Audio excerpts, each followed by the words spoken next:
A lot of people over the last few days have been commenting on how controversial, let's give or take 4 of Trump's cabinet picks are, right? I mean, along with RFK, we just talked about, but Matt Gaetz, certainly, for Attorney General, it's getting a lot of attention. I want you to look back in your arsenal for us, right? And give us a few bipartisan examples of a president-elect picking a nominee for a job who has gotten this level of backlash. Sure, Colton. Every single president has some pushback or controversial nominees that end up pulling their papers and not going forward. Let's look.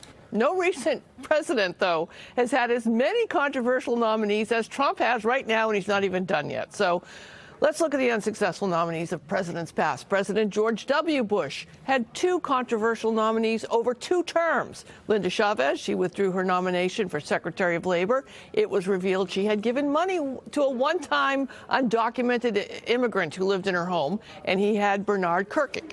He withdrew his nomination for Secretary of Homeland Security after he acknowledged that he had unknowingly hired an undocumented immigrant as a nanny and housekeeper.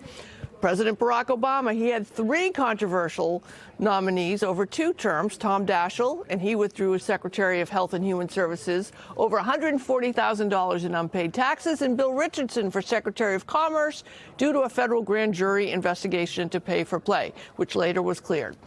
And then President Joe Biden had 1, Neera Tanden. Her nomination as Office of Management and Budget Director was withdrawn after she faced opposition because she had some mean tweets in her social posts. So historically, basically, the most common reasons people withdraw are issues related to hiring undocumented people, taxes, ethics, and investigations. And as you can see from that very objective viewpoint, many of Trump's nominees have far greater issues than those. Investigations of alleged conduct. That's what I want to zero in here, right? Because Gaetz was, I want to emphasize, was under investigation by the House Ethics Committee.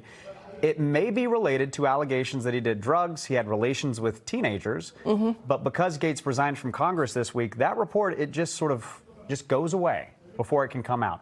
Speaker Mike Johnson doesn't want it released. Some senators who will be voting on Gaetz' nomination, they do want it released. How is this all going to shake out? So on the one hand, you've got Gaetz, who it's safe to say is held in very low regard by his fellow Republican colleagues, and he's on his way out. He might be unemployed. He might be AG. And then you've got Johnson, who has been so successfully balancing and managing those divided Republicans. And then you have Trump, who wants the report to go away and Gaetz to be the Attorney General.